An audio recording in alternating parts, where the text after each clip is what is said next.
Alcohol werd in de schappen, liek als vroeger. Zo zocht de pomphouder van het tankstation bij Surg het graag. Zin in een lekker biertje? Ja. Maar zo'n 2000 mei dit net meer in tankstations. En dat vindt de belangenorganisatie, de 1300 benzinepompen bij ongesletten binnen, net eerlijk. Je kan overal alcohol kopen.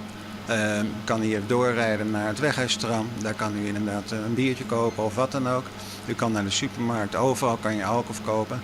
Alleen het benzinekanaal is uitgesloten van verkoop van alcohol. Bakker en fjouwer orenpomphouders zullen het verkoopverbod negeren en in november de schappen vullen met drank. Ze riskeren ermee boetes die het oprennen rond 2600 euro. Maar nevens de exploitanten is dat het wurg. Men denkt altijd die tankstations die verdienen goud geld. Wij verdienen echt maar centen per liter. En dat is al 30 jaar is die marge zeker niet meer geworden, eerder minder. En met deze additionele verkoop zorgt het toch weer dat het inderdaad het voortbestaan van het bemande tankstation toch in stand blijft.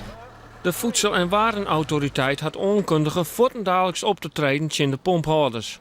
Een goede zaak, zo vindt het CDA in de Tweede Kamer. De politiek, maar ook de samenleving heeft heel bewust gekozen voor een scheiding tussen alcohol en het verkeer. We weten ook gewoon hoe ontzettend veel slachtoffers het met zich meebrengt.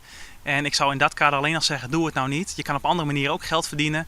Laat die fles drank achterwege. Verkoop gewoon benzine, lekkere broodjes en andere dingen. Maar niet drank bij de automobilisten.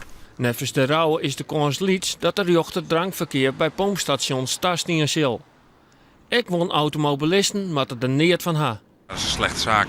Alcohol en verkeer, dat ging gewoon net samen. Ik vind dat geen goed idee. Ik vind dat dat niet moet kunnen bij een tankstation.